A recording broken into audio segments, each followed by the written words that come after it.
قربانی واجب ہے اس شخص پر جس کے پاس 52.5 تولے چاندی یا 7.5 تولے، لیکن میں 7.5 تولے والا فتویٰ نہیں دیتا، میں 52.5 تولے چاندی والا فتویٰ دیتا ہوں، اس لیے کہ 52.5 تولے چاندی تو شاید تولہ یا 1.5 تولہ سونے کے برابر ہی ہو جائے، ٹھیک ہے نا جی؟ تو 7.5 تولے سونا 50-60 ہزار روپیہ جس آدمی کے اکاؤنٹ میں موجود ہے وہ قربانی کرے۔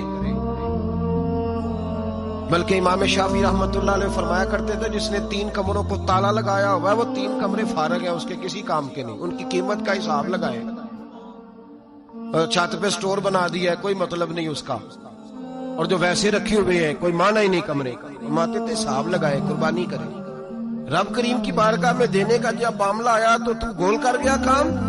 میرے رسول کائنات سرور عالم صلی اللہ علیہ وسلم کا جب اپنے لیے چیزیں استعمال کرنے کا ماحول ہے تو محبوب پاک علیہ الصلوۃ والسلام نے مہینہ روٹی نہیں پکائی۔ یہاں جو آدمی ہر جمعرات کو 4 کلو بکرے کا گوشت پکاتا ہے اور ہر تیسرے دن مرغی کا گوشت لاتا ہے، وہ قربانی کی باری آتی ہے تو کہتا ہے میرے پہ لگتی نہیں۔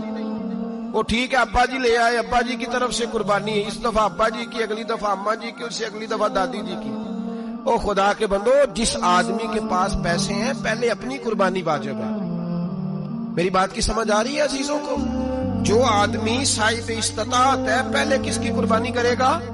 وہ کمائی کرتا ہے، اس کے اپنے اکاؤنٹ میں تنخواہ آتی ہے، ابا جی کے اکاؤنٹ میں نہیں آتی، دیا تو ایک اور خریدے اماں جی کی طرف سے کرے، اور اگر اس کے دل کو اللہ ٹھنڈک عطا کرے، سکون کرے، تو پھر رضی اللہ تعالیٰ عنہ فرماتے ہیں کہ جب اونٹ ذبح کرنے کی باری آئی تو ہم سوچ رہے تھے، پریشان تھے کہ یہ تو بڑا مشکل ہے ذبح کرنا، بڑا مشکل ہے، اس کو تو نہر کرنا پڑتا ہے، گرانا پڑتا ہے، باندھنا پڑتا ہے، سب سے مشکل کام اونٹ ذبح کرنا ہے۔ تو نبی پاک صلی اللہ علیہ وسلم کی تو عادت کریمہ ہے، اپنے ہاتھ سے ذبح کرتے ہیں حضور، وہ ہمارا اللہ خیر کرے، اب اللہ ہی حافظ ہے۔ ذبح کرنا تو دور کی بات ہے، ہمارا جو بی اے پاس لڑکا ہے نا اس کو ڈر آتا ہے جانور کے پاس کھڑے ہوتے ہیں، کہتے ہیں بچوں کو اندر لے جاؤ، 10 سال کا 12 سال کا اس کو اندر لے جاؤ، ذبح کرنا روئے گا، اور بس کرو یار، یہ کس قوم سے تمہارا تعلق پڑ گیا ہے؟ ہمارے تو 12 اور 14 سال کے معوذ اور معاذ ابو جہل کی گردن کاٹ کے رکھ دیا کرتے تھے، اور تو بچہ بکرا ذبح کرنے سے ڈرا رہا ہے، اس کو کھڑا کر لا کے، قربانی تو جہاد کی ٹریننگ ہے، وہ کھڑا کر، اس کو کہا بیٹا یہاں کھڑا ہو، اللہ کے رستے میں بکرے کی گردن کاٹنی ہے، اگر کوئی شخص خدا رسول کے دین کی مخالفت کرے، کفر کا جھنڈا اٹھائے تو اس کی گردن بھی کاٹنی ہے، یہ ٹریننگ ہے بچوں کے لیے۔ یہاں عجیب ماحول ہے، ڈر لگ رہا ہے، پیچھے ہٹ جاؤ، اور جس صاحب کی قربانی ہے وہ بھی کوئی 1.5 کلومیٹر کے فاصلے پہ کھڑے ہیں، دور کھڑے ہو کے دیکھ رہے ہیں، نفیس ہی بڑے ہیں جناب، لطیف ہی بڑے ہیں، کپڑوں کو کوئی قطرہ خون کا لگ گیا تو بڑی مصیبت بن جائے گی، اور امیر آدمی اس کا تو گھر کسائی نے خود فون کیا ہے کہ صاحب سب سے پہلے میں آپ کے گھر آؤں گا، اس کو پتہ ہے کہ منہ مانگی قیمت ملے گی۔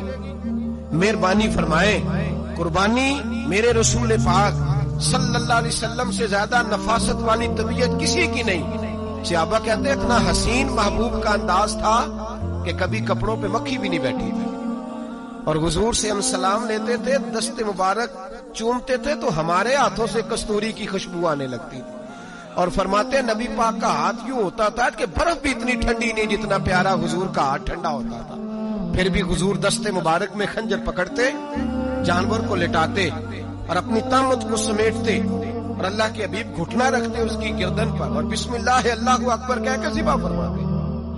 حضور خود دست مبارک سے، تو اتنا زیادہ نازک مزاج ہو گیا ہے کہ اب یہ والی سنت ادا کرنا مشکل ہو گیا تیرے لیے۔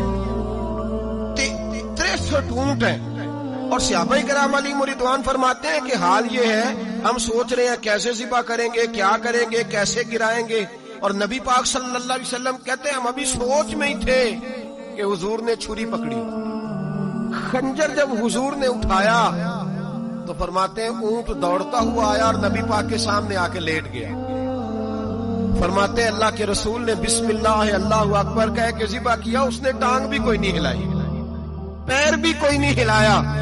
وہ کسی شاعر نے بڑی عجیب بات کہی تھی، اس نے کہا پھنسی جو دام میں بلبل تو لگی یوں کہنے، کرے گا قتل کیا تو نے جب اسیر مجھے، کباب شمع کے شولے پہ کیجیو سیاد، شکل گل نظر آئے دم اخیر مجھے۔ وہ کہتے ہیں بلبل کو شکاری، صیاد شکاری نے پکڑ لیا بلبل کو، تو صیاد سے بلبل کہنے لگی تو نے پکڑا ہے تو قتل تو کرے گا ہی نا، کھائے گا تو صحیح، ایک میری منت ہے۔ شکاری کہنے لگا وہ کیا؟ تو بلبل کہنے لگی جب تو مجھے ذبح کرے نا اور پکائے تو مجھے پھول سے بڑی محبت ہے، اس طرح کرنا، کوئلے اتنے زیادہ دہکانا، اس قدر زیادہ آگ جلانا کہ ان کی شکل گلاب کے پھول کی طرح سرخ ہو جائے، تو جب تو مجھے ان پر جلائے گا تو مجھے تکلیف نہیں ہوگی، اس لیے کہ محبوب کا چہرہ جو سامنے آ جائے گا مجھے تکلیف نہیں ہوگی۔ پھنسی جو دام میں بلبل تو لگی یوں کہنے، کرے گا قتل کیا تو نے جب اسیر مجھے، کباب شمع کے شعلے پہ کیجیو صیاد، او شکل گل نظر آئے دم اخیر مجھے۔ اعلیٰ حضرت بریلوی علیہ رحمہ فرمایا کرتے تھے، فرماتے تھے بڑی تکلیف ہوگی جب جان نکلے گی۔ روایتوں میں آتا ہے جس طرح باریک دوپٹہ جھاڑیوں پہ ڈالا جائے، کھینچا جائے تو پھٹ جاتا ہے، یوں تکلیف ہوگی۔ پر فرمانے لگے رسول اللہ کے غلام کو کوئی تکلیف نہیں ہوگی۔ حضور کیوں؟ فرمایا اس لیے کہ جب جان نکلنے لگے گی تو سامنے جلوہ بدوحاد آ جائے گا، حضور کے جلوے ہوتے رہیں گے تو پتہ ہی نہیں چلے گا جان کیسے نکل گئی۔ ہنسی جو دام میں بلبل، تو صحابہ فرماتے اونٹ ایک دوسرے کو دھکے دیتے تھے، پیچھے ہٹ جا، پہلے میں نے جانا ہے۔ 63 اونٹ وادی مینا میں حج کے موقع پر میرے رسول پاک نے دستے مبارک سے ذبح فرمائے۔ ہر قربانی حضور نے اپنے ہاتھوں سے فرمائی۔ قربانی واجبات دین میں سے، ضروریات دین میں سے، اور کوئی اتنا لمبا چوڑا مسئلہ نہیں، بہت ساری چیزوں کو خود بخود مشکل کر لیتے ہیں۔ ٹی وی پہ خبر آتی ہے فیصل آباد کے 2 بیل ہیں، بھولو اور ڈولو، پتہ نہیں کتنے من ان کا وزن ہے۔ ان سے پوچھا جا رہا ہے کہ بھولو ڈولو کھاتے کیا ہیں؟ تو کہتے ہیں بادام کھاتے ہیں، مکھن کھاتے ہیں۔ یہ جناب پتہ نہیں ان کو دودھ کتنے کلو روز پیتے ہیں، اور بھولو ڈولو بیچارے سے خود نہیں چلا جا رہا، لگ ایسے رہے جیسے وہ خود کہہ رہے ہیں مہربانی کرو ہمیں ذبح کر لو، اب تو اٹھا بیٹھا بھی نہیں جا رہا۔ او خدا کے بندو، دین کی اصل حقیقت کو سمجھو۔ یہ تو حضور نے فرمایا خوبصورت جانور لاؤ، یہ کس حدیث میں آیا ہے کہ اسے بادام کھلاؤ؟ آپ لوگ انسانوں کو روٹی نہیں مل رہی اور جانوروں کو بادام کھلا رہے ہو۔ اس کے حصے میں جو اللہ نے شے رکھی ہے نا وہ چارہ ہے، اس کو چارہ کھلاؤ اور اچھے طریقے سے پیٹ بھر کے کھلاؤ۔ جانور کو پیٹ بھر کے چارہ کھلایا جائے تو جتنی اس کی طبیعت ہوتی ہے اس حساب سے وہ صحت مند ہو جاتا ہے۔ باقی یہ تو آپ کسی شخص کو اتنا کھلا دیں کہ اس کا پیٹ اتنا بڑا ہو جائے، پھول جائے، تو وہ بیچارہ تکلیف میں آئے گا کہ نہیں آئے گا؟ یہ کس قسم کا ماحول ہے؟ ایک بکرا بکا ہے لاہور میں، اور سیٹھوں نے شرطیں لگائی ہوئی ہیں، میں 5 لاکھ کا لایا ہوں تو میں 9 لاکھ کا۔ یہ کیا چکر ہو؟ مجھے اتنا کھلایا جی اس کو فلاں چیز، یہ کس نے کہا ہے کھلانے کا؟ بادام کھانا کس حدیث میں آیا؟ کس صحابی نے اپنے بکرے کو بادام کھلائے؟ کس نے مکھن کھلایا؟ کس نے پیڑے کھلائے؟ بس کرو، عجیب تماشا لگ گیا۔ اور یہاں تو اتنی بری حالت ہو گئی ہے کہ عورتیں ناچنے لگی ہیں قربانی کے جانوروں کے آگے، بیبیاں بیچنے لگی ہیں۔ اللہ کے غضب کو آواز نہ دو، یہ قربانی ہے کہ ہر چیز کا، مذہب کی ہر شے کا مذاق بنا دیا ہے۔ جس دین نے عورت کی اپنی قربانی بھی ہو تو اس کو ذبح کرنے کی اجازت نہیں دی، مرد ذبح کرے گا۔ جو دین کہتا ہے کہ عورت ذبح نہیں کرے گی، وہ عورت بیچ سکتی ہے اللہ کے جانور؟ یہاں جس کا میں نے رمضان میں بھی کہا تھا، پھر بات دہراتا ہوں، سارا سال ناچتے گاتے ہیں اور عید کا موقع آتا ہے تو 2-4 مولوی بٹھا کے وہ دین سکھانا شروع کر دیتے ہیں۔ کوئی پتہ ہی نہیں، کوئی خبر ہی نہیں۔ جس بوتل میں کل تک شراب بک رہی تھی اسی میں دودھ پلاؤ گے؟ جس برتن میں کل تک پیشاب تھا اس میں آج لوگوں کو شہد پلاؤ گے؟ بس کرو، یہ مذاق نہیں، یہ رسول اللہ کا دین ہے۔ نبی پاک سید عالم صلی اللہ تعالی علیہ وآلہ وسلم نے کوئی ذمہ عورت کے کوئی چیز نہیں لگائی ایسی جس میں اسے مردوں کے ساتھ شامل ہونا پڑے، اور عورت سمجھ ہی نہیں رہی کہ یہ اس کی تذلیل ہے، عزت نہیں۔ صابن بک رہا ہے تو ساتھ بی بی کھڑی ہے، شیمپو بک رہا ہے تو عورت اس کی جو ہے وہ ایڈ دے رہی ہے۔ یہ عزت ہے عورت کی؟ رسوا کر دیا تم نے ہر شے میں عورت۔ اب قربانی کے جانور بھی بی بی بیچے گی؟ غیرت کہاں گئی اس قوم کی؟ میرے رسول پاک سرور دو عالم صلی اللہ تعالی علیہ وسلم کو کسی نے آ کے کہا فلاں قبیلے کے لوگوں نے عورت کو سربراہ بنایا ہے، عورت کو آگے لگا لیا ہے، فرمایا تباہ ہو گئے وہ لوگ، انہوں نے عورتوں کو اپنے آگے پیشوا بنا لیا۔ جس رب نے عورت کو نبوت نہیں دی، امامت کرنے کا حق نہیں دیا، کس چکر میں لوگ پڑ گئے؟ 5 لاکھ کا جانور، کس 9 منہ، یہ اس کی ایک قسم ہے، 9 میں سے ہے، گائے کی 9 میں سے ہے۔ آپ عام لفظ بولتے ہیں تو کہتے ہیں بکرا چترا گائے بھینس، عام لفظ ہے نا۔ تو جب گائے کہہ دیا تو اب کو بندہ کہے گائے آیا تو پہلے بتائیں گائے تو ہے تو اس میں بیل شامل ہے کہ نہیں؟ تو گائے کی جتنی قسمیں ہیں نا، ہمارے محدثین بھینس کو گائے میں شامل کرتے ہیں، بھینس گائے کی ایک قسم ہے۔ تو نبی پاک صلی اللہ علیہ وسلم نے جب گائے کا لفظ استعمال کیا تو بھینس اس کے اندر آ گئی۔ اگر گائے کی قربانی جائز ہے تو بھینس کی قربانی بھی جائز ہے، اگر بیل کی قربانی جائز ہے تو کٹے کی قربانی بھی 100% جائز ہے، اس کے اندر 7 حصے ڈالے جائیں گے، اسے قربان کیا جائے گا، یہ جائز ہے۔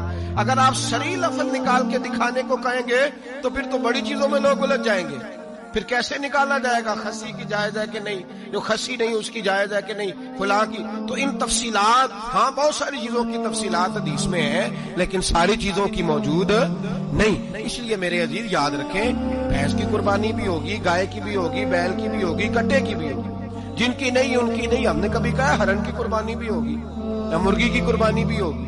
تو حدیث مبارکہ کے اندر جو چیزیں موجود ہیں ان کی جتنی اقسام ہیں ان سب کی قربانی کرنا ہاں جائز ہے۔ اور میرے نبی پاک صلی اللہ علیہ وسلم نے فرمایا جانور خوبصورت ہو، لنگڑا نہ ہو، کانا نہ ہو، زخمی نہ ہو، خوبصورت جانور لاؤ، اس کو لا کے ذبح کرو۔ لوگ کہتے ہیں چلو اتنے پیسے اللہ کے راستے، عصر تک تکبیرات تشریق پڑی جائیں گی، اللہ اکبر اللہ اکبر لا الہ الا اللہ واللہ اکبر اللہ اکبر وللہ الحمد اللہ اکبر اللہ اکبر لا الہ الا اللہ واللہ اکبر وللہ الحمد اللہ اکبر اللہ اکبر لا الہ الا اللہ واللہ اکبر وللہ الحمد۔ کوشش کریں جب بھی پڑھیں 3 بار پڑھیں۔ تکبیرات تشریق بھی پڑھی جائیں گی، فجر کی نماز بھی کل ہوگی، عید کی نماز بھی ہوگی، لوگ اور بھی کوئی ذکر اذکار کریں گے۔ لیکن میرے نبی پاک صلی اللہ علیہ وسلم نے فرمایا 10 ذی الحج کو اللہ کو اپنے بندے کا جو کام سب سے زیادہ پسند ہے وہ یہ ہے کہ وہ اللہ کے راستے میں جانور کا خون بہائے۔ حالانکہ نمازیں بھی ہیں، اذکار بھی ہیں، تکبیرات بھی ہیں، سارا کچھ ہے، پر اللہ کو سب سے زیادہ کیا پسند ہے؟ جانور کو قربان کرنا۔ یہ اللہ کو بڑے خوبصورت لفظ نبی پاک علیہ السلام نے فرمایا قربانی کا جانور قیامت کے دن اپنے سینگوں اور کھروں سمیت آئے گا، اور جس نے قربانی کی ہوگی اس کی بخشش کروا کے اسے جنت میں لے کر جائے گا۔ تو فرمایا ابن آدم کا سب سے پسندیدہ عمل یہ، سب سے پسندیدہ کہ وہ 10 ذی الحج کو قربانی کریں، کوشش کریں خود ذبح کریں اپنا جانور۔ یہ حضور کی سنت ہے۔ یہ نہ ہو سکے تو نبی پاک صلی اللہ علیہ وسلم نے اپنے ہاتھوں سے ذبح کرنے لگے حضرت فاطمہ کا جانور کرنے کا کام کرتے ہیں نا، قصاب ہم کہتے ہیں، سارے قصاب نہیں ہوتے، بہت سارے لوگ یہ سعادت حاصل کرتے اللہ بسم اللہ اللہ۔ ہاں نبی پاک صلی اللہ علیہ وسلم نے لمبی دعا پڑھی، صحابہ بھی لمبی دعا، انی وجہت وجہی للذی فطر السماوات والارض حنیفا وما انا من المشرکین، یہ بھی پڑھا۔ اور پھر میرے رسول پاک صلی اللہ علیہ وسلم نے یہ بھی کہا کہ اللہ میری طرف سے قبول فرما، میری امت میری اہل بیت کی طرف سے قبول فرما۔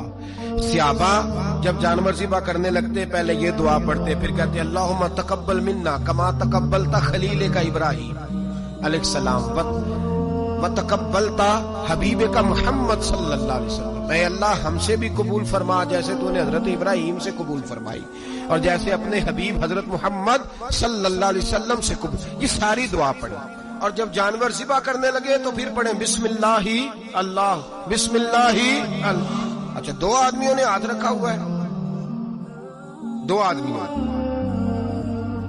اب اگر ایک نے بھی نہ پڑھی بسم اللہ اللہ اکبر تو جانور حلال نہیں ہوگا، دونوں کو پڑھنا پڑے گا۔ یہ مسئلہ یاد رکھیں۔ ایک اور بات بھی بتانی ہے آپ، وہ بھی آپ نے یاد رکھنی۔ قربانی کے بڑے جانور میں کتنے حصے ہوتے ہیں؟ 7۔ اب 7 حصوں میں 7 کی نیت قربانی کی ہونی چاہیے، 7 کی۔ 6 حصے ڈال گئے، جو چلے تھوڑے سے زیادہ امیر لوگ نہیں تھے، نارمل تھے، انہوں نے 6 حصے ڈال لیے۔ 7واں امیر آدمی تھا، اس کو جا کے کہا یار ایک حصہ نہیں مل رہا، تو چل تو نے تو 2-3 بکرے لیے ہوئے ہیں، تو بھی شامل ہو جا۔ اس نے پہلے تو کہا نہیں یار میں نے اب لے لیے۔ پھر جب اب اس سے کہیں کہ یار قربانی سے پہلے اپنی نیت کا اعادہ کر، اپنی نیت کا اعادہ کر، بتا کہ تیری نیت کیا ہے، اگر غلط ہے تو صحیح کر لے، تاکہ سب کی قربانی تو بتا۔ یہ جو تو رکھ رہا ہے قربانی، تو کس کی قربانی کر رہا ہے؟ دادا جی کے نام کی، ابا جی کے نام کی، اپنے پیر کے نام کی، استاد کے نام کی، یا رسول پاک صلی اللہ علیہ وسلم کے نام، نبی پاک کے نام کی؟ اس سے پوچھیں، اور جو وہ نیت بتائے اس نیت کی دعا ہوگی، اس کی طرف سے کہا جائے گا اے اللہ اس کی طرف سے اسے قبول۔ میری بات کی سمجھ آ رہی ہے میرے عزیزوں کو؟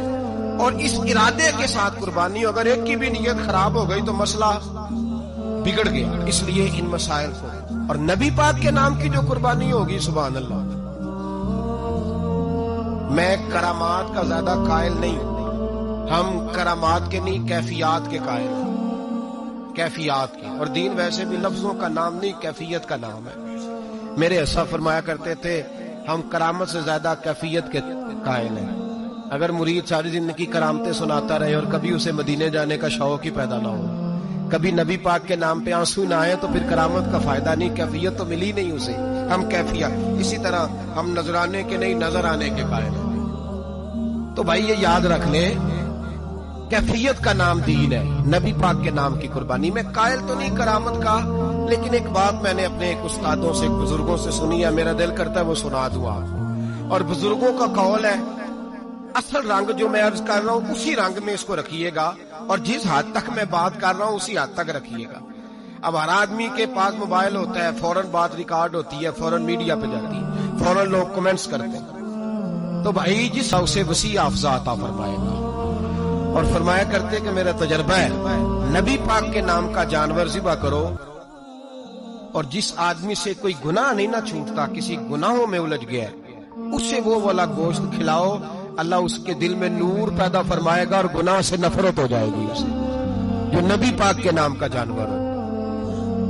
تو ہم جو سیکھنے والے لوگ ہوتے ہیں، ہمارا دل کرتا ہے کہ چلو تھوڑا سا اپنی طرف سے بھی پوچھ لیں۔ تو میں نے کہا حضور اگر بیمار کو کھلا دیں تو فرمانے لگے کھلا دو، اللہ صحت دینے والا ہے، پر بیمار کے لیے دوائیاں بڑی ایجاد ہو گئی ہے، گناہ گار کی دوائیاں نہیں ملتی، بیماروں کی دوائیاں بڑی ہیں، گناہ گاروں کی نہیں ملتی۔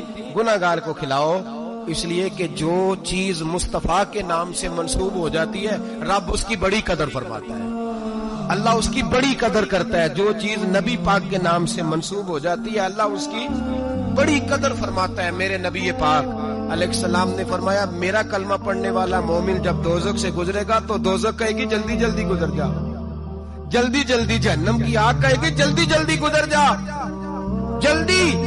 تو مومن کہے گا تو آ گیا، تجھے کیا بات ہوئی، پل صراط سے گزر رہا ہے، کیا مسئلہ ہوا؟ اس کے پاس سے گزر رہا ہے دوزخ کے، تو پاس سے گزرتے وقت بھی کہتے جلدی گزر جا، کہیں ایسا نہ ہو کہ تیرے نور کی چمک میری آنکھ کو ٹھنڈا کر دے۔ یہ شان ہے ان کے غلاموں کی، تو سرکار کا عالم کیا ہوگا؟ تو میرے رسول پاک علیہ السلام سے جو شے منسوب ہو جاتی ہے اس کی اللہ بڑی قدر فرماتا ہے، جبھی تو ہماری قدر ہے۔ اللہ فرماتا ہے کنتم خیر امت، تم جس طرح کے بھی ہو سب سے افضل، اس لیے کہ میرے محمد کا کلمہ جو پڑھتے ہو صلی اللہ علیہ وسلم۔ تو قربانی کا جی غریبوں کو کیا دینا ہے؟ نال چڑکا نہیں دینیاں 250 آ بھی گئے ہو تسی، اجے تو کھل بھی نہیں لائی، چڑکا نہیں دینیاں، اور جو تیرے دروازے تک چل کے آ گیا۔ اور اللہ پاک سے ڈرا کر، بس یہ سوچ کہ اس نے تجھے دینے والا بنایا ہے، بھائی یہ سوچ کہ کوئی کسی کے دروازے تک نہیں جاتا، یہ سوچ وہ بڑا بے نیاز ہے، کچھ کا کچھ کر دیتا ہے، تیرے دروازے تک آ گیا نا بس ٹھیک ہو گیا۔ تو سمجھ کہ اس نے تجھے بڑی عزت دی ہے، تیرے دروازے تک شاپر لے کے آیا، جھڑکے نہ دے، اب بہ جا، تو آ بھی گیا ہے، ایسے نہ کر، ایسے نہ کر، بالکل بس جو آ گیا ہے نا اس کو عزت دے، وقار دے۔ غریب کو گوشت دینا ہے، ساتھ جھڑکے نہیں دینی۔ اور اس کو بڑی عجیب بات ہے، چودھری صاحب بیٹھے ہوئے ہیں، 2 پنکھے چل رہے ہیں، اور انہوں نے جناب بڑا صوفہ رکھا ہوا ہے، اور ٹپ میں گوشت رکھا ہوا ہے اور غریب آدمی لائنوں میں لگے ہوئے ہیں. تھوڑی دیر کے بعد میں چائے پینی شروع. بس کر یار بس کر. بے پرواہی وے ایک سجن دی جتھے کسے دی پیش نہ جاوے اونے تاجاں والے در در رولے تے منگتے تخت بٹھاوے. ڈر اس کی بے نیازی سے. دیکھ جو تیرے دروازے تک آ گیا بس آ گیا, اتنا ہی کافی ہے, اتنا ہی کافی ہے, اور اسی پہ اکتفا کر. اور کسائی سے بھی میری گزارش ہے کہ فٹافٹ ذبح کرنا ہے, اگلے گھر بھی جانا ہے. جانور میں ابھی جان ہوتی ہے تو کھلڑی اتارنی شروع کر دیتی ہے. ظلم ہے. جس محبوب نے فرمایا ہے کہ جانور کے سامنے جانور ذبح نہ کرو, جنہوں نے کہا کہ جانور کے سامنے چھری تیز نہ کرو, انہوں نے تمہیں کیسے اجازت مل گئی ہو؟ بھائی کچھ نہیں ہوتا, اللہ خیر کرے گا. اور آپ بھی کسائی کی منت کریں, لڑائی نہیں کریں, گزارش کریں کہ ذرا ٹھہر جا یار, 2 منٹ ٹھہر, ٹھنڈا ہونے دیں, اسے ٹھنڈا ہونے دیں. زندہ آدمی کی کھال اتاریں تو کتنی تکلیف ہوتی ہے. اتنا ظلم میں نے دیکھا اسی وقت اس نے لٹکا دیا, پیر کاٹنے لگ گیا. فٹافٹ نہ, ٹھنڈا ہونے دیں. نبی پاک صلی اللہ علیہ وسلم نے منع فرمایا جانور ٹھنڈا ہو کا گوشت بنائے اچھے طریقے سے, کچھ نہیں ہونے لگا, کوئی مسئلہ نہیں ایسا.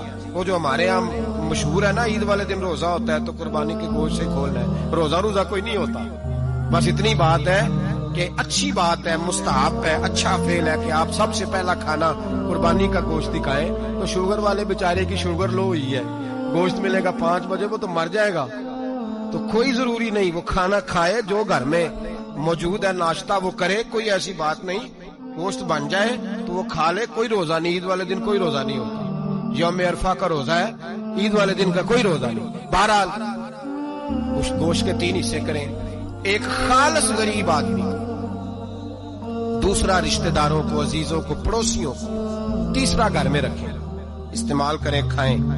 سارا گوشت گھر میں رکھنا بھی جائز ہے اور سارا بانٹ دینا بھی. میں نے پچھلے جمعے بھی کہا تھا, پھر یاد کراتا ہوں, جو لوگ قربانی کرتے ہیں نا وہ والے لوگ ہیں جن کے گھر میں آج بھی گوشت پکے گا. قربانی دینے والے وہ لوگ ہیں جو ہفتے میں ہر 3 دن گوشت کھاتے ہیں, پھل بھی کھاتے ہیں. تو آپ تو سارا سال کھا رہے ہیں, ہر جمعے والے دن 3 کلو بکرے کا گوشت آتا ہے. تو جو قربانی کا گوشت ہے وہ بانٹ دیں, سارا غریب کو دیں. حضرت ابراہیم کے گھر میں 2 خواتین ہیں, ایک آپ کی بیوی ہیں, ایک حضرت ہاجرہ ہے. اولاد کوئی نہیں, بڑا میوہ ہے میٹھا. گھر وہی آباد ہوتا ہے جس میں بچے روتے ہیں, گھر ہوتا ہی وہ ہے جس میں بچوں کی چنچناہٹ ہوتی ہے, بھن بھناہٹ ہوتی ہے. حضرت ابراہیم نے ایک بچہ روتے ہوئے دیکھا تو آنکھوں میں آنسو آئے, کہنے لگے ربی حب لی من الصالحین, یا اللہ مجھے بھی نیک اولاد عطا کر دے. حضرت سارہ نے سن لیا, کہنے لگی ابراہیم شاید میرے بطن سے تو آپ کو نصیب نہیں, ہاجرہ سے نکاح کر لو. جناب ہاجرہ سے نکاح ہوا. اللہ تو بڑا بے نیاز ہے, رب کریم نے حضرت اسماعیل جیسا خوبصورت بیٹا عطا فرمایا. بیٹا کالا سیاہ بھی ہو تو سینے کی ٹھنڈک ہوتا ہے, پر یہ تو وہ بیٹا ہے جس کی پیشانی میں نور محمدی چمکتا ہے صلی اللہ علیہ وسلم. حضرت سیدنا اسماعیل علیہ اتنے خوبصورت. اب جس بیوی کے یہاں بیٹا تھا, بیٹھنا اٹھنا بھی زیادہ اس کے پاس, آنا جانا بھی اس کے پاس, توجہ ادھر ہو گئی. جناب سارا رشک کرنے لگی. ایک دن کہنے لگی اسے چھوڑ آ جنگل میں, وادی غیر ذی زرع, مکے کے پاس. بھائی ایک بیٹا عالم دین بنا لو. کہنے لگا روٹی کہاں سے کھائے گا؟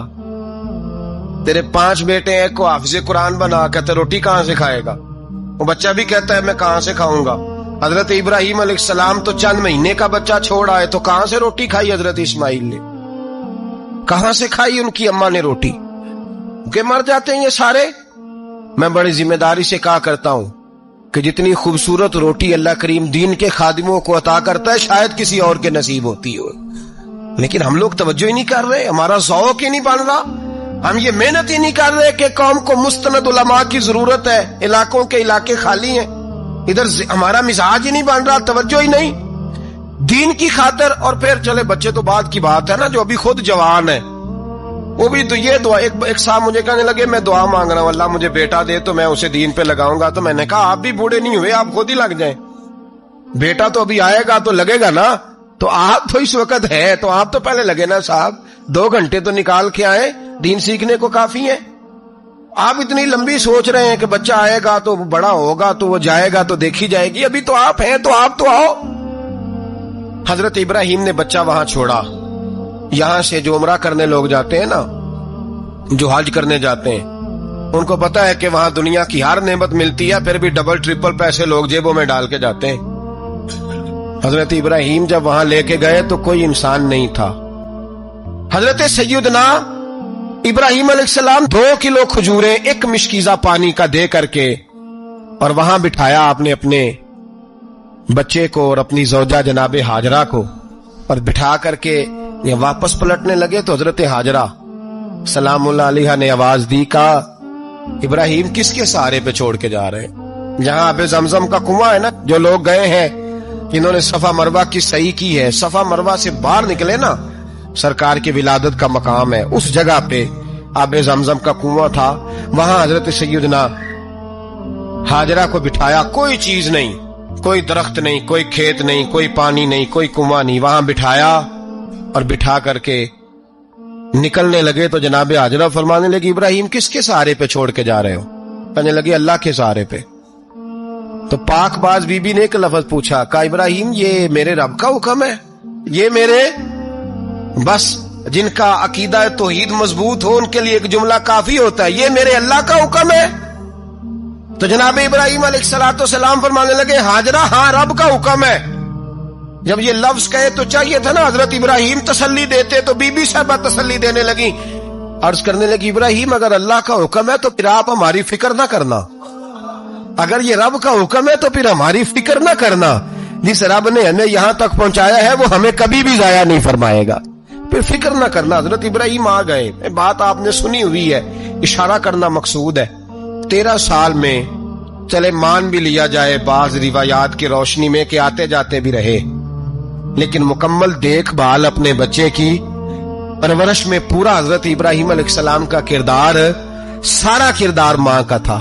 میں جب خواتین کے بارے میں کوئی بات کرتا ہوں تو میں آپ کو اکثر کہتا ہوں کہ یہ صرف بیوی کے لیے حکم نہیں ہوتا، یہ ٹریننگ بیٹی کو دینی اور بہن کو دینی ہے، یہ تربیت کریں اپنے گھر میں۔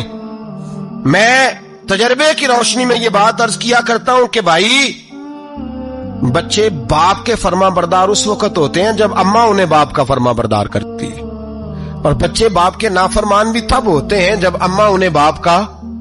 میں نے اپنے کانوں سے سنا ایک دفعہ ایک بچہ اپنے باپ سے کہہ رہا ہے آپ نے تو ساری زندگی باہر گزار دی، پیسے کمانا کون سا مشکل کام ہے، دکھ سکھ تو سارے اماں نے برداشت کیے، سکولوں میں وہ جاتی تھی، فلانا کام وہ کرتی تھی، فلانا کام۔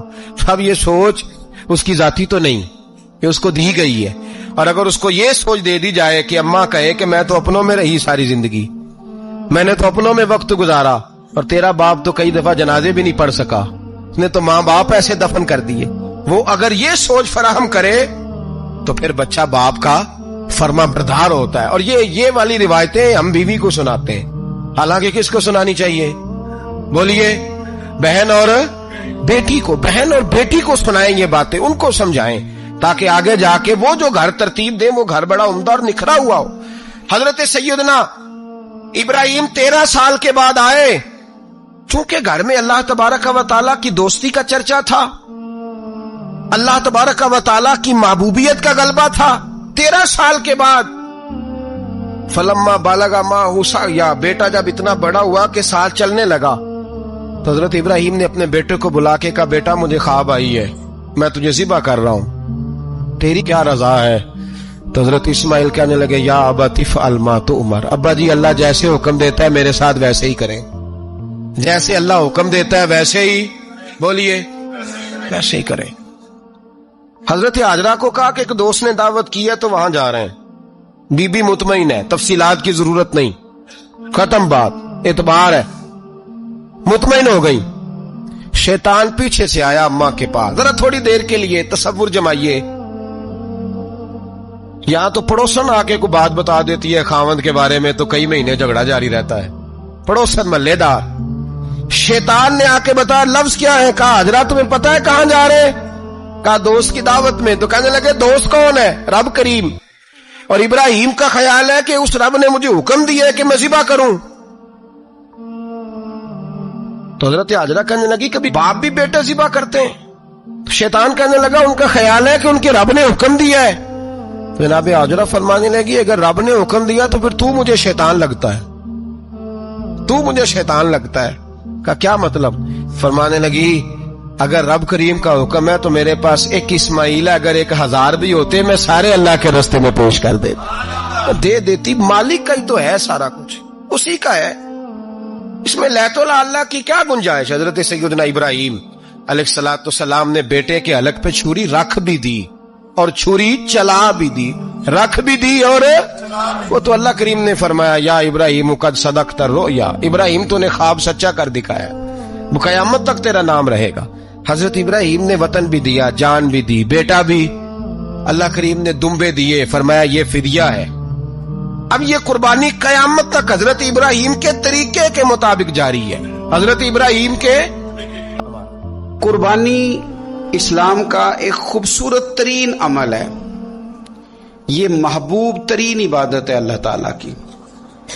قربانی اپنی فضیلت کے لحاظ سے، عظمت کے لحاظ سے، اپنی بلندیوں کے لحاظ سے دین میں بڑا مقام رکھتی ہے، لیکن ہر چیز کا رنگ روپ بدل دیا جاتا ہے نا، چونکہ قربانی چلی آ رہی تھی حضرت ابراہیم خلیل اللہ علیہ السلام سے، تو اہل عرب جو تھے مشرکین مکہ قربانی کا تعارف وہ بھی رکھتے تھے، پر وہ قربانی کی حقیقت کو، قربانی کی حکمت کو، قربانی کے حسن کو، قربانی سے پھوٹنے والی روشنی کو سمجھنے سے ناآشنا تھے۔ وہ کیا کرتے تھے کہ جب وہ کوئی قربانی کا جانور ذبح کرتے تو اس کا جو خون ہوتا وہ بیت اللہ شریف کی دیواروں کے ساتھ مل دیتے، قربانی کے جانور کا جو گوشت ہوتا وہ لا کے بتوں کے سامنے رکھتے کہ یہ خون کعبے کی دیوار سے خون ملنے سے اور بتوں کے آگے گوشت رکھنے سے شاید ہماری قبولیت ہو جائے گی، ہم نے جانور ذبح کیا ہے۔ کمال ہے میرے رب کریم کی کتاب کا انداز بھی۔ قرآن مجید مختصر الفاظ کے اندر، مختصر جملوں کے اندر، اجمال کے اندر اتنی بڑی تفصیل بیان کر دیتا ہے کہ انسان کے ذہن کے، دل کے، دماغ کے دریچے کھل جاتے ہیں۔ اللہ کھانے پینے سے پاک ہے، بے نیاز ہے مالک۔ رب کریم نے فرمایا لن ینال اللہ لحومہا، فرمایا ہرگز نہیں پہنچتا اللہ کی بارگاہ میں تمہارا گوشت، ولا دماؤہا، اور نہ ان کے خون، نہ اس جانور کا گوشت اللہ کی بارگاہ میں پہنچتا ہے، نہ خون پہنچتا ہے، تو مالک پہنچتا کیا ہے؟ ولیکن ینالہ التقوی منکم، بلکہ رب کی بارگاہ میں تو تمہارے دلوں کا تقوی پہنچتا ہے۔ تمہارے دل میں کیا ہے، تم اپنے رب کی رضا کتنی چاہتے ہو، یہ بات جاتی ہے۔ گوشت اور خون تو یہاں رہ گیا، فرمایا نہ اللہ کی بارگاہ میں خون پہنچ رہا ہے جانور کا، نہ گوشت پہنچ رہا ہے، دل کا تقوی پہنچ رہا ہے۔ معنی کیا ہے کہ جانور خریدتے وقت بھی اپنے دل سے پوچھنے نا تیرا دل کیا کہتا ہے، نیت کس سے جانور تو لے رہا ہے، تیرا ارادہ کیا ہے، اور جب تو ذبح کرے تو بھی اپنے دل پہ توجہ رکھ، تیرے دل میں اس کے لیے کیا ہے، تیرے دل کے اندر تقوی کتنا ہے، اللہ کی رضا حاصل کرنے کا جذبہ کتنا ہے۔ اور جب تو اس کا گوشت بانٹے تو پھر بھی تیری نظر آنے والے بندے پر نہیں ہونی چاہیے، جس گھر میں گوشت جا رہا ہے اس گھر پر تیری نظر نہیں ہونی چاہیے، بلکہ تیری نظر تو رب کی رضا پہ رہنی چاہیے۔ اللہ کی بارگاہ میں جو چیز جائے گی وہ دل کا تقوی جائے گا، اپنے دل پر محنت کی جائے، دل کی خواہشات، دل کی نیتوں کو، ارادوں کو صحیح کیا جائے۔ ایک آیت نے سارا فلسفہ بیان کر دیا کہ نہ وہاں خون جاتا ہے نہ گوشت جاتا ہے، وہاں تو تمہارے دل کا تقوی جاتا ہے، تو جس چیز نے وہاں جانا ہے اس پر زیادہ توجہ ہونی چاہیے تھی، اس کا زیادہ خیال ہونا چاہیے تھا۔ یہ فلسفہ ہے قربانی کا کہ آپ کی نیت کیا ہے، کسی کام کے لیے آپ کا ارادہ کیا ہے۔ ہمارے ہاں قربانی کے ساتھ جس طرح جانور منسلک ہے نا، کہ قربانی میں جانور ہونا بڑا ضروری ہے اور قربانی کے لیے پیسے ہونا بڑا ضروری ہے، اسی طرح قربانی کے اس سارے سیزن کے اندر کسائی کا بھی بڑا رول ہے، اس کا بھی ایک بڑا کردار ہے، وہ بھی بڑی اہمیت کی حامل پرسنالٹی ہے ان دنوں میں، اور پہلے سے بڑے سارے معاملات ہیں، اور اس دن کسائیوں کے جو معاملات ہیں ان کی جو بھاگ دوڑ ہے وہ بھی ایک پوری داستان ہے، چونکہ بہت ساری جگہوں پہ انہوں نے جانا ہوتا ہے، اور جہاں وہ بیٹھے ہوتے ہیں ان کو بھی کافی جلدی ہوتی ہے کہ جلدی سے جانور ذبح ہو جائے، جلدی سے گوشت بن جائے، اور جس جگہ انہوں نے بعد میں جانا ہوتا ہے ان کے بھی 15 فون آ چکے ہوتے ہیں. تو وہ جو خاص اسلام حکم دیتا ہے اس موقع پر، اور نبی پاک علیہ الصلوۃ والسلام کی جو خاص نصیحتیں ہیں اور حضور نے جو خاص احتیاطیں بتائی ہیں، وہ احتیاطیں پوری نہیں ہوتی. دیکھیں، آپ اس فلسفے کو سمجھیں کہ قربانی کی تعریف یہ ہے کہ مخصوص جانور مخصوص وقت میں اللہ کی رضا کے لیے ذبح کرنا ہے، اللہ کی رضا کے لیے. اب یہ نہیں ہے کہ آپ نے فٹافٹ آؤ دیکھا نہ تاؤ دیکھا، جس طرح کی چھری آپ کو مل گئی، جس طرح ہو سکا بس اس کو مار دینا ہے. اسے ذبح کرنا ہے اور اچھے طریقے سے کرنا ہے. یہ حدیث آپ کو سیاستہ میں ملے گی، مسلم شریف میں ملے گی، ابو داؤد شریف میں ملے گی. حضرت شداد بن اوس رضی اللہ تعالیٰ عنہ حدیث کے راوی ہیں. نبی پاک صلی اللہ تعالیٰ علیہ وسلم نے فرمایا، احسان کرنا اللہ نے فرض کیا ہے ہر چیز پر. مالک نے ہر چیز پر احسان کرنا فرض کیا ہے. تو فرمایا جب تم ذبح کرو تو اچھے طریقے کے ساتھ ذبح کرو، چھری کو تیز کرو، اور فرمایا ذبح ہونے والے جانور کو آرام پہنچاؤ. اچھے طریقے سے ذبح کرو، چھری تیز ہو، اسے آرام ہو، اسے تکلیف نہ پہنچاؤ. اچھے طریقے سے ذبح کرو، اسے ٹھنڈا ہو لینے دو، پھر اس کی کھال اتاری جائے، تھوڑی احتیاط کی جائے، اچھے طریقے سے چیزوں کو لیا جائے. آپ دیکھیے حضور ایک بات کرتے ہیں لیکن سوچ کے دھارے بدل کے رکھ دیتے ہیں. رسول کریم صلی اللہ تعالی وسلم گزر رہے تھے تو ایک شخص نے بکری کے پہلو پر پیر رکھا ہوا تھا اور وہ چھری تیز کر رہا تھا. یعنی بکری کو اس نے گرایا ہوا ہے، لٹایا ہوا ہے، اور پہلو پر پیر رکھا ہوا ہے اور ساتھ ساتھ وہ چھری تیز کر رہا ہے. تو نبی پاک صلی اللہ تعالی علیہ وسلم نے کیا خوبصورت بات ارشاد فرمائی. حضور علیہ الصلوۃ والسلام فرمانے لگے، تم اسے 2 موتیں دینا چاہتے ہو، دوہری تکلیف میں گویا تم مبتلا کرنا چاہتے ہو، اس کے سامنے ہی تم چھریاں تیز کر رہے.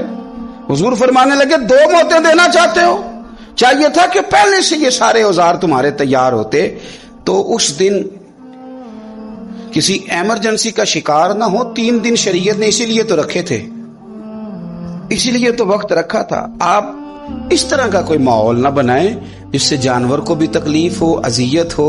میں نے کہا کہ میرے کریم فرماتے ہیں رب نے ہر چیز پر احسان کرنا فرض کیا. اچھے طریقے سے ذبح کریں، چھری کو تیز کریں، جانور کو آرام